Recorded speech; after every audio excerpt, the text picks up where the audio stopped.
So, you want to join the Navy? Here's what recruiters won't tell you. So, you want to know what it's like to be a sailor in the United States Navy?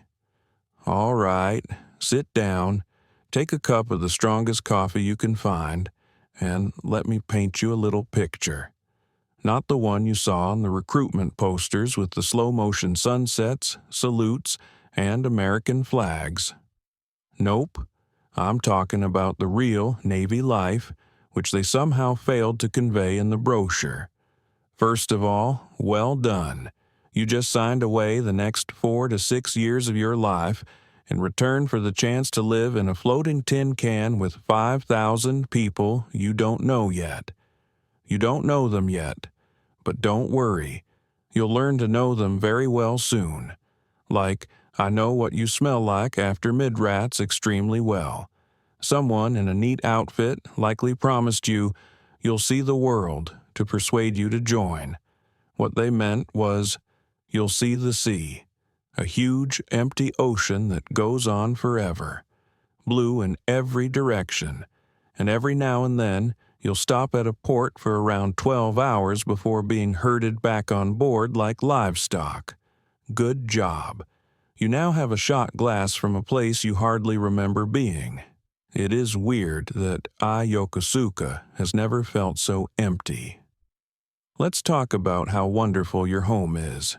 Remember the ugliest dorm room you ever saw in college? Now make it 70% smaller, add 3 bunks on top of each other, and fill it with the smell of old gym socks, burnt rubber, industrial disinfectant, and the ghost of last Tuesday's chili mac. In Navy slang, rack means bed. Welcome to your rack. It looks like the military doesn't like regular language. It's poetic that your rack is about the same size as a coffin, because that's how your soul will feel most of the time. And what about your own space? That's just a fiction, like getting enough sleep or fresh air. You get a locker roughly the size of a microwave to hold your entire existence. Pack smart. I hope you didn't plan on packing more than 3 shirts and a toothbrush. Now, let's speak about mornings. Or, as the Navy puts it, a test of your will to live. You wake up at 5 war. For you non-military people, that's 5 a.m. But you don't want to get up. You have to since your roommate's alarm is going off. Then his backup alarm went off. Then the guy, 2 racks over, presses the snooze button 3 times. It sounds like a dubstep mix of pain and regret at this point. It's time to hurry to the head, which is Navy speak for bathroom, because normal words are not allowed here. There are 80 other sailors who will have to share 3 working sinks, 2 showers, and 1 working toilet with you. The finest way to say good morning is to brush your teeth next to someone who is throwing up down a drain and another person who is crying because we are out of toilet paper. Again, are you hungry? Great. Welcome to the mess deck. You will feel like a king or queen if you eat powdered eggs, colorless sausages, and something called meat that looks like it has gone through the same tragedy you're going through. Is it beef, pork, or Steve from maintenance, who failed the drug test last week? We might never find out. Then it's time to go to work. You could be an engineer, which is great. That means you'll spend 12-hour shifts in the boiling hot bowels of the ship, also known as the pit of despair, where the air feels like you're inhaling through a hairdryer. Or you can be up on the flight deck, where you have to avoid jet blasts and live every day 1 gust of wind away from becoming an ocean casualty. Or maybe, just maybe, you hit the lottery and got to be in charge of preservation. That's a fancy way to say paint chipper. That's right. Your job is to clean up the rust, all day long, because the actual adversary of the Navy isn't China, Russia, or pirates.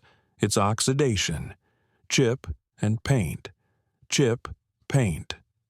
If you think that therapy means steadily losing your will to life, It's good for you. But wait, more. You will do a training exercise every now and then. These are international events where different fleets converge to show off their pricey equipment.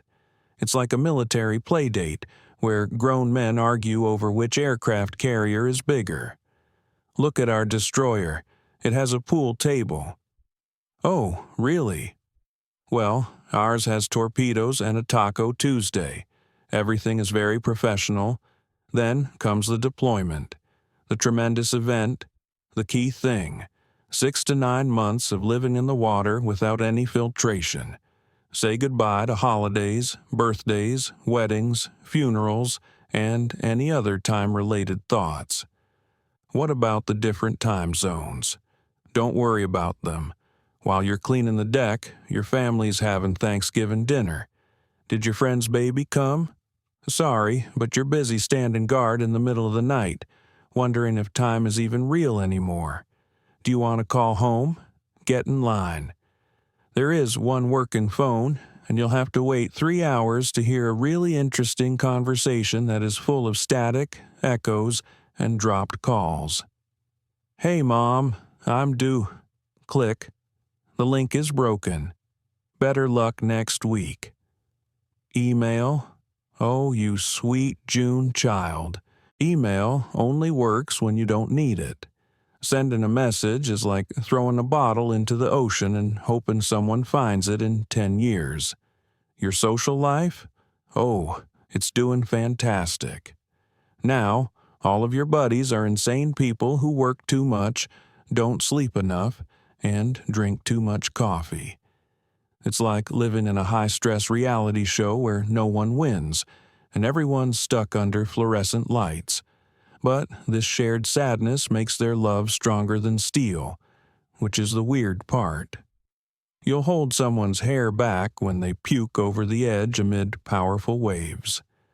At 3 a.m., you'll laugh with them over jokes that would get you in trouble in any other scenario. When they act spirited while on shore leave, you will help them write letters of apology, and you'll learn a new language. Normal English isn't utilized by the Navy. Floors are like decks. There are ceilings above us. Heads are in bathrooms. The left side is the port side. Starboard is on the right. Are you still confused? You should wait until you hear someone say, "The LCPO told the Divo to make sure the BM gets the P to tell the RPO to get more spate from the SPO before the CO and XO find out and put it on the POD." What does that mean? Nobody knows. Probably spaghetti. Let's talk about sleep, or the idea of sleep. In the Navy, there is no such thing as sleep. If you're over 5'6", your rack is a yoga challenge. Well done if you're on the top bunk. You're suddenly a gymnast who can bend and twist their body to get into bed without slamming their face on the wall. Have you ever heard of hot racking? That's when you sleep in the same bed as someone who works a different shift. One sailor sleeps, the other works, and then you switch. If that sounds odd, that's because it is. If you want to show how professional you are in the military, nothing beats getting into a warm bed that smells like someone else. Good night? Are you bored? Don't worry, there's enough to not do. You can go about the ship, look at the water like it owes you money, or do what the Navy enjoys best, complain. Nights when you watch movies are wonderful. You'll watch the same 5 DVDs so many times that you'll know every line in Tokyo Drift before you ever drive a car again. What about the food? We need to talk about that again. The Navy's cooks do the best they can with what they have. But what they have is usually mystery meat, aged spices, and enough salt to make a camel dry out. You will either like or put up with midrats, midnight rations, and SOS, things on a shingle. Look it up. Eventually, you'll be at a barbecue with regular people talking about how Navy chili was actually kind of fire, and everyone else will be staring at you in fear. You finally go to a port, Land. Civilization. You have 8 great hours to explore a new country. You may try to eat local food, buy a samurai sword, take 17 selfies, and even get a tattoo that you won't remember. Or, like most of the crew, you could just go to the nearest pub and drink until you forget what continent you're on. How's the weather? It's as boring as bland paint, or it's aggressively attempting to kill you. Even simple tasks can be harmful when there are storms. Are you cleaning your teeth? Good luck. Are you having a shower? Hope you love bouncing off walls like a pinball. Seasickness doesn't care who you are. A huge, strong sailor? It doesn't matter. In the end, everyone will be clutching a toilet and saying, "Just let me die here." And just when you think you know what's going on, boom, an inspection. All of a sudden, every officer with more stripes than sense is crawling through the ship, checking for dust on pipes you didn't even know were there. For 6 hours, you've been cleaning the same brass knob, and now you can see your future therapist's face in it. Want to rise up in rank? Simple. Just remember a 300-page guidebook, do things that no one should have to do, and hope your boss likes your hair. You should also know how to execute surgery in an emergency without looking.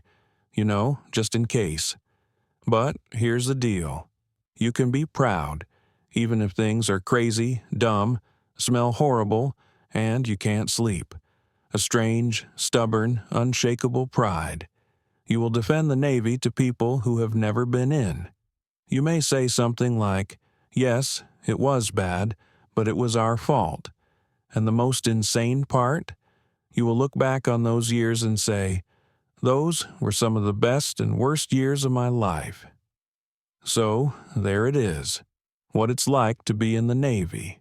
The water never runs out, the food isn't always wonderful, and the memories will stay with you forever, even if you sometimes want to forget them. To all the brave people who are considering about signing on the dotted line, may your paint never peel, your rack always be open, and your shore leave never cause an international crisis. You crazy folks, may the winds be fair and the waves follow you. Navy, or something like that. If you thought this brutally honest look at Navy life was funny, interesting, or just plain crazy, please give it a thumbs up, share it with your friends, and subscribe to the channel for more military craziness, funny deep dives, and the real stories that recruiters conveniently leave out. Until next time, stand tall, shipmate, or at least don't fall off the ship.